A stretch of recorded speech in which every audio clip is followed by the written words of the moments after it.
வாங்க ஒரு சிம்பிளான விஷயத்த பார்க்கலாம். வணக்கம் நண்பர்களே. ஆப்ஷன் ட்ரேடிங்ல புதுசா வர நிறைய பேரு ரொம்ப கம்மி விலையில ஆப்ஷன் கிடைக்குதேன்னு ஆசைப்பட்டு வாங்குவாங்க. ஆனா அந்த மலிவான ஆப்ஷன் தான் ஒரு பெரிய ட்ராப்பா மாறுது. அது எப்படின்னு இந்த பகுதியில கொஞ்சம் டீட்டெயிலா பார்க்கலாம். இந்த கேள்வி நம்மள பல பேருக்கு இருந்திருக்கும் இல்லையா? மார்க்கெட் மேல போகும்னு கரெக்டா கணிச்சிருப்போம். ஆனா நம்ம வாங்கின கால் ஆப்ஷனோட விலை மட்டும் ஏறவே ஏறாது. கடைசியில பார்த்தா அது 0 ஆயிருக்கும். ஏன் இப்படி ஒரு வேதனையான அனுபவம் நமக்கு நடக்குதுன்னு யோசிச்சிருக்கீங்களா? இது ஒன்றும் உங்க கதை மட்டும் இல்ல.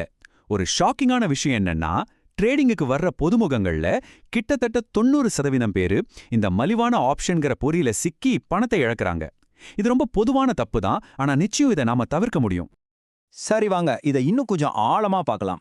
ஒரு ஓடிஎம் ஆப்ஷனை நான் ஏன் ஒரு வெறும் டப்பா மாதிரி அப்படின்னு சொல்றேன்னு இப்போ உங்களுக்கு புரிய போகுது.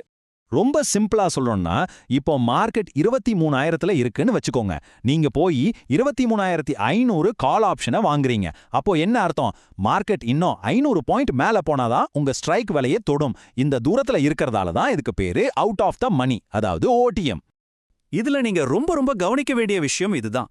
நீங்க வாங்குற அந்த ஓடிஎம் ஆப்ஷனுக்குள்ள உண்மையில எந்த ஒரு மதிப்பும் கிடையாது. அது நிஜமாவே ஒரு வெறும் டப்பா மாதிரி தான். ஒரு ஆப்ஷனோட விலையில 2 விஷயம் இருக்கும். ஒன்னு இன்ட்ரின்சிக் வேல்யூ, அதாவது உண்மையான மதிப்பு.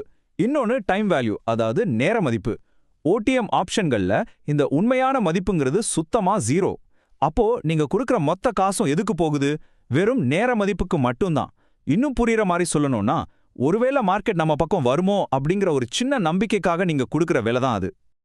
ஆனா நீங்க வாங்கின அந்த நம்பிக்கையோட மதிப்பை கொஞ்சம் கொஞ்சமா கரைக்கிறதுக்கு 2 மறைமுகமான வில்லன்கள் இருக்காங்க. வாங்க, அவங்க யாருன்னு பார்க்கலாம்.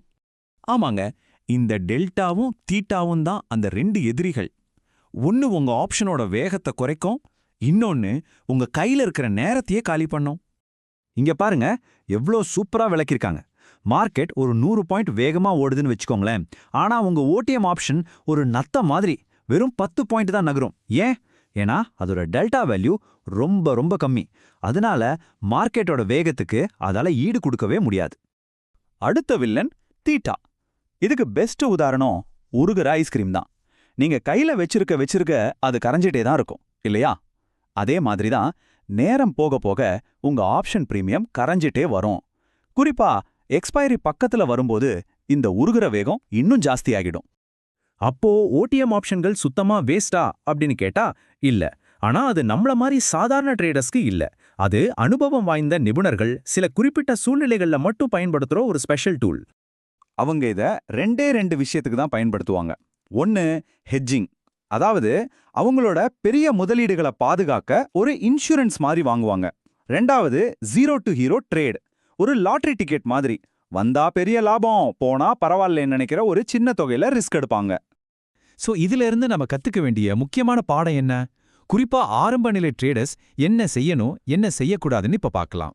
இந்த ஒரு விஷயத்தை மட்டும் எப்போதுமே ஞாபகத்துல வச்சுக்கோங்க. ட்ரேடிங்கை பொறுத்த வரைக்கும் விலை முக்கியம் இல்ல, மதிப்பு தான் முக்கியம். விலை கம்மியா இருக்கிறது பெரும்பாலும் ஆபத்தானதாவே இருக்கும். அதனால உங்களுக்கான கோல்டன் ரூல் இதுதான். ஆப்ஷன் செயின்ல அந்த சிகப்பு கலர்ல இருக்கிற ஓடிஎம் பகுதிக்கு போகவே போகாதீங்க.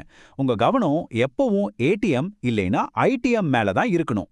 சீப்பா கிடைக்குதுன்னு ஆசைப்படுறத விட உங்க பணத்தை பாதுகாக்கிறது தான் உங்க முதல் வேலையா இருக்கணும்.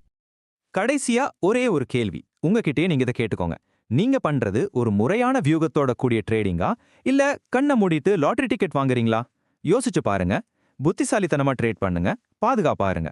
நன்றி.